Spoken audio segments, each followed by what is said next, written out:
Pastor जी, ये बहन का नाम सुनीता है और ये एडवोकेट हैं। और ये बहन बता रहे हैं ये सुल्तानपुर से आए हैं, यूपी से। और पास्टर जी, ये बहन बता रहे हैं कि 3 सालों से बहन को लहू बहने की समस्या थी और बता रहे हैं ब्लड बहुत ज़्यादा बहता था। और बता रहे हैं कि कम से कम एक दिन में 8 से 9 से ज़्यादा सैनिटरी इन्हें यूज़ करना पड़ता था। और बहन बता रहे हैं ये बहुत ज़्यादा कमज़ोर हो गए थे और पूरी रीति से ये बेड पे आ गए थे। और ये बहन बता रहे हैं कि घर का कोई भी काम नहीं कर पाते थे। बता रहे वॉशरूम भी नहीं जा पाते थे और ना बेड से उठ पाते थे। और बहन बता रहे हैं कि इनके बच्चे ही इन्हें वॉशरूम लेके जाते थे। और पास्टर जी, ये बहन बता रहे हैं कि पूरी पूरी रात इन्हें नींद नहीं आती थी और इन्हें बहुत ज़्यादा घुटन होती थी। और बहन बता रहे हैं इनकी हालत ऐसी हो गई थी कि इन्हें ऐसा लगता था कि मैं ना तो मर पा रही हूँ ना तो जी पा रही हूँ। और ये बहुत ज़्यादा अपने बेड पर लेटे लेटे ये रोते रहते थे और सोचते थे कि मैं इस समस्या से कब आज़ाद होंगी। और पास्टर जी, ये बहन बता रहे हैं पूरी रात इनकी बॉडी में बहुत ज़्यादा पेन होता था, ये बिल्कुल भी सो नहीं पाते थे। हालेलुया। जी सिस्टर आप बताएं। प्रभु ने मेरे जीवन में बहुत बड़ा काम किया। मैं इतना ज़्यादा बीमार हो गई थी, लहू बहने से परेशान थी। मैं पूरे 4-5 महीने हो गया था मुझे बेड पे पड़े हुए, लेकिन मैं ठीक नहीं हो पा रही थी। 4-5 डॉक्टरों को मैंने दिखाया, कहीं से भी मुझे आराम नहीं हो रहा। जो भी दवा मैं खाती थी वो मुझे पचती नहीं थी और खाने के बाद मुझे फिर दर्द होना शुरू हो जाता था। पूरी जांच कराई थी, कुछ नहीं निकल रहा था, लेकिन उसके बावजूद भी मैं परेशान थी, बेड से उठ नहीं पा रही थी। जब मैं बहुत ज़्यादा कमज़ोर हो गई और मेरे शरीर में 3 पॉइंट ब्लड बचा था और एकदम मैं बहुत सीरियस हो गई थी, तो मैंने कहा कि मुझे सिर्फ पास्टर मम्मा के द्वारा ही चंगाई मिल सकती है। और मुझे विश्वास था कि जैसे सबको प्रभु चंगा करते हैं मुझे भी आज़ाद करेंगे, मैं भी पूरी रीत से चंगी हो जाऊंगी। और मैं इस विश्वास से अकेले आई थी क्योंकि मुझे चलने की भी शक्ति नहीं थी, लेकिन विश्वास था मुझे कि मेरे साथ प्रभु पवित्र आत्मा उनके दूत हैं और मेरा मार्गदर्शन करेंगे, मेरी अगुवाई करें, मुझे साथ ले चलेंगे। पिछले 3 सालों से आपको ये रोग था और लास्ट 6 महीने से कंडीशन बहुत ज़्यादा ख़राब हो गई थी और अब इतनी ज़्यादा गंभीर थी वो कि आप अब बेड से भी नहीं उठ पा रहे थे। और वहाँ पर जितना प्रयास आप कर सकते थे दवाइयों के द्वारा और प्रार्थनाओं के द्वारा आप करवा चुके थे, लेकिन कुछ भी असर नहीं हो रहा था। पूरी रात इनकी बॉडी में बहुत ज़्यादा दर्द रहता था, सो नहीं पाते थे। और बता रहे हैं कि इनका बेटा जो है इनकी बॉडी को दबाता था ताकि इन्हें थोड़ी सी रिलीफ मिले और ये सो पाएँ। और जैसे इन्होंने बताया कि ये कम से कम इन्होंने 6 से 7 डॉक्टर्स को दिखाया इन समस्या के लिए। और बता रहे हैं कि रिपोर्ट्स में इनका ब्लड का लेवल जो था वो बहुत ज़्यादा कम आया, सिर्फ 3 ग्राम आया। और पास्टर जी, ये बहन बता रहे हैं कि रिपोर्ट्स में आया कि इनके बच्चेदानी में एक छोटी सी गांठ है।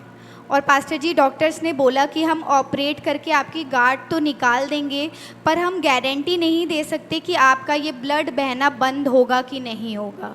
और पास्टर जी, ये बहन बता रहे हैं कि इन्होंने लगातार दवाइयाँ खाई, तरह तरह जगहों पे गए, पर कोई भी आराम नहीं आया।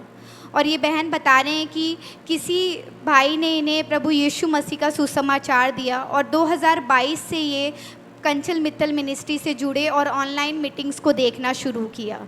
और पास्टर जी, ये बहन बता रहे हैं कि इनका विश्वास था, जब ये प्रॉब्लम इनकी चल रही थी तो इनका विश्वास था जब ये ऑनलाइन मीटिंग्स देखते थे कि प्रभु जैसे इन लोगों को चंगा कर रहा है, मम्मा जी जब प्रार्थना करती है तो मुझे भी प्रभु चंगा करेगा।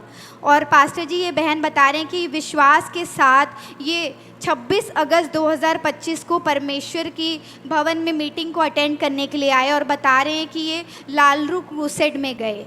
और पास्टर जी, ये बहन बता रहे हैं कि जब लालरू क्रूसेड में मम्मा जी प्रार्थना कर रहे थे और ये बहन आगे आए, और वो वीडियो को हम देख सकते हैं जब इस बहन की डिलीवरेंस हुई। मैं इब्लीस हूँ। इब्लीस है। यीशु मेरा शत्रु है। यीशु तेरा शत्रु है। यीशु किसका शत्रु है? शैतान का शत्रु है। और शैतान को जहाँ प्रभु की महिमा होती है वहाँ पे आग लग जाती है। हाँ, ये तो कैसे बांधा हुआ है लोगों को। पास्टर जी, ये बहन बता रहे हैं जब इनकी दुष्ट आत्मा रिवील हुई और मम्मा जी ने इनके लिए प्रार्थना की, उस दुष्ट आत्मा को डांटा और वो दुष्ट आत्मा पूरी रीति से इन्हें छोड़ के गई। और पास्टर जी, ये बहन बता रहे हैं उस मीटिंग को अटेंड करने के बाद जब ये अपने घर वापस गए तो वो जो 3 सालों से लहू बहने की समस्या थी पूरी रीति से चली गई, पूरी कमज़ोरी इन्हें छोड़ के जा चुकी है और अब ब्लड लेवल भी नॉर्मल आ चुका है। Hallelujah, thank you Jesus. साल से लहू बहने का रोग, और एक समय ऐसा आया कि ऐसी परिस्थिति के अब बेड से भी नहीं उठ पा रहे हैं। 2022 में सुसमाचार इन तक पहुंचा। जब गवाहियों को सुना तो मन में विश्वास आया कि जब मैं इस स्थान पर जाऊंगी, परमेश्वर की अभिषेक दासी मेरे लिए प्रार्थना करेंगी तो मैं चंगी हो जाऊंगी। 26 अगस्त 2025 को लालड़ू, जो यहाँ से नज़दीक एक स्थान है, वहाँ पर क्रूसेड चल रहा था। परमेश्वर की दासी उस सभा को ले रहे थे और ये बहन उस प्रयास को लेकर यूपी सुल्तानपुर से इस स्थान पर पहुंची और यहाँ से लालड़ू पहुंची कि मैं अपने लहू बहने के रोग की चंगाई को लेकर जाऊंगी। और जब पवित्र आत्मा के साथ सामना हुआ, अंधकार इन्हें छोड़कर गया, क्योंकि वो आग उस स्थान पर थी, परमेश्वर का हाथ उस स्थान पर था और परमेश्वर की अभिषेक दासी की घोषणा के द्वारा ये उस स्थान पर डिलीवर हुई। और जैसे ही घर पहुंची, वो 3 साल से लहू बहने का रोग, जिसका लेवल अब केवल 3 ग्राम इनकी बॉडी में रह गया था, वो पूरी रीति से चला गया और उस दिन से बहन अपनी चंगाई को प्राप्त कर चुकी हैं। आप क्या कहना चाहेंगे? अगर हमारे मन में विश्वास है तो हम विश्वास का प्रतिफल भी पाते हैं। और सब मसीह भाई बहनों से कहना चाहूँगी कि आप लोग भी संपूर्ण मन से विश्वास करिए प्रभु पे और पूरी रीत से आप चंगा हो जाएंगे। और मेरे प्रभु ने मेरे जो कहा था, जैसे तेरा विश्वास वैसे तेरे लिए हुआ। मैं डॉक्टर की दवा खाती थी, मुझे तनिक थोड़ा सा भी आराम नहीं होता था, पेन होता था, लेकिन मुझे विश्वास था कि मैं बिल्कुल चंगी हो जाऊंगी। और मम्मा के द्वारा मुझे चंगाई मिली पूरी रीत से। मैं मम्मा का पूरे आत्मिक परिवार को भी कोट कोट धन्यवाद देती हूँ। मम्मा जैसा अगुआ हम सबको मिला। अंतिम दिन की मूसा मैं कहना चाहूँगी मम्मा को,